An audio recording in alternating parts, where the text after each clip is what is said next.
क्या होता है, हमारे शरीर का सबसे महत्वपूर्ण भाग होता है जो जो हमारे शरीर से उत्सर्जी पदार्थों का क्या करता है, निष्कासन करता है। और इसमें जो महत्वपूर्ण भाग होता है वो हमारी किडनी।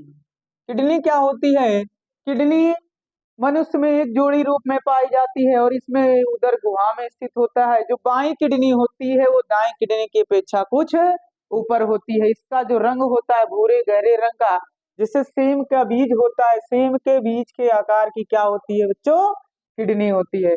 किडनी में दो सिराएं होती हैं, एक धमनी होता है, एक सिरा होता है, रीनल धमनी और रीनल सिरा।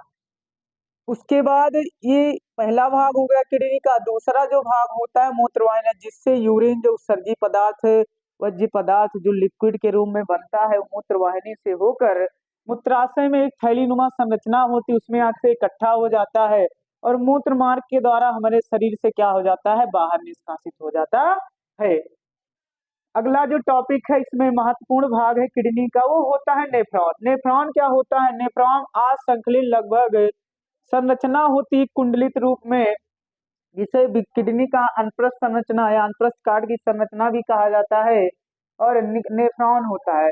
नेफ्रॉन जो होता है वो संरचनात्मक इकाई होती है। किसकी संरचनात्मक इकाई होती है? किडनी की। किडनी क्या होता है?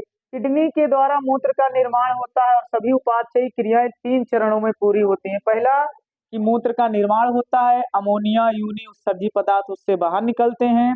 जो स्वस्थ व्यक्ति होता है एक दिन में उसके शरीर के अंदर मूत्राशय के अंदर 1.5 लीटर मूत्र का निर्माण होता है। और जो यूरिन होता है वो क्या होता है बच्चों? अम्लीय होता है, क्योंकि इसका पीएच क्या है, 4.5 है।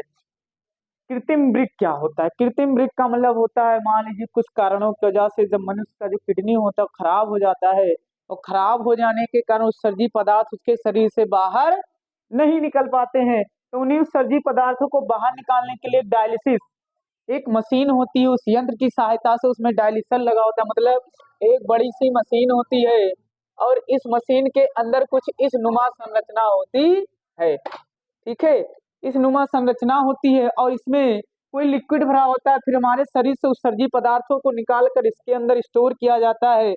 फिर ब्रिक की तरह ये कार्य करता है, खून को शुद्ध करके पुनः इसको हमारे शरीर के अंदर ट्रांसफर कर दिया जाता है। और इस प्रकार जो उत्सर्जी पदार्थ होते हैं वो हमारे खून से बाहर निकल जाते हैं। अगला जो मेन पॉइंट है कि वृक्क के अंदर कौन सी ग्रंथि पाई जाती है, तो वृक्क के अंदर एड्रिनल ग्रंथि पाई जाती है, जिससे टेस्टोस्टेरोन नामक हार्मोन स्रावित होता है जो जनन की प्रक्रिया को संभव बनाता है।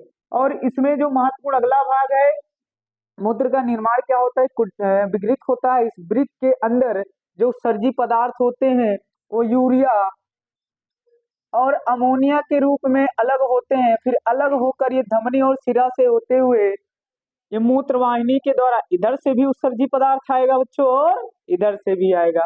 इधर से भी उत्सर्जी पदार्थ और इधर से भी उत्सर्जी पदार्थ, दोनों उत्सर्जी पदार्थ आकर एक थैलीनुमा संरचना में इकट्ठा हो जाते हैं। और इकट्ठा होने के बाद जब इसमें क्या होता है, लगभग 1.5 लीटर, मतलब जब इसकी मात्रा बढ़ जाती है तो हमारी अनैच्छिक क्रिया के फलस्वरूप मूत्र मार्ग से हमारे शरीर से बाहर निकल जाती है। और इस प्रकार ये हमारा उत्सर्जन तंत्र कार्य करता है। क्या करता है? कार्य करता है। तो ये संरचना थी मानव उत्सर्जन तंत्र की। अगर आपसे पूछा जाए सामान्य व्यक्ति एक दिन में कितना लीटर मूत्र का निर्माण करता है, 1.5 लीटर। वृक्क जो होता है हमारा महत्वपूर्ण उत्सर्जी तंत्र है।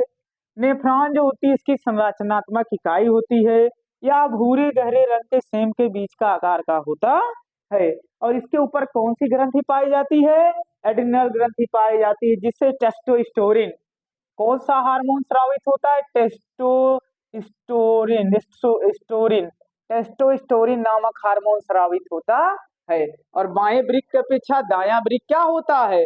कुछ ऊपर होता है, यानी कि कुछ ऊपर होते हैं। और इस प्रकार इस पूरी उत्सर्जन तंत्र की क्रिया संभव होती है और इसी प्रक्रिया को कहा जाता है मानव उत्सर्जन तंत्र। एक ऐसा तंत्र जिसके द्वारा हमारे शरीर से उत्सर्जी पदार्थ शरीर से निष्कासित हो जाते हैं, उसी प्रक्रिया को कहा जाता है मानव उत्सर्जन तंत्र।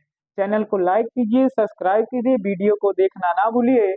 आगे हम महत्वपूर्ण टॉपिक आपको डेली प्रोवाइड कराए जाएंगे, बाकी चीजें आपको कल की क्लास में बताई जाएंगी।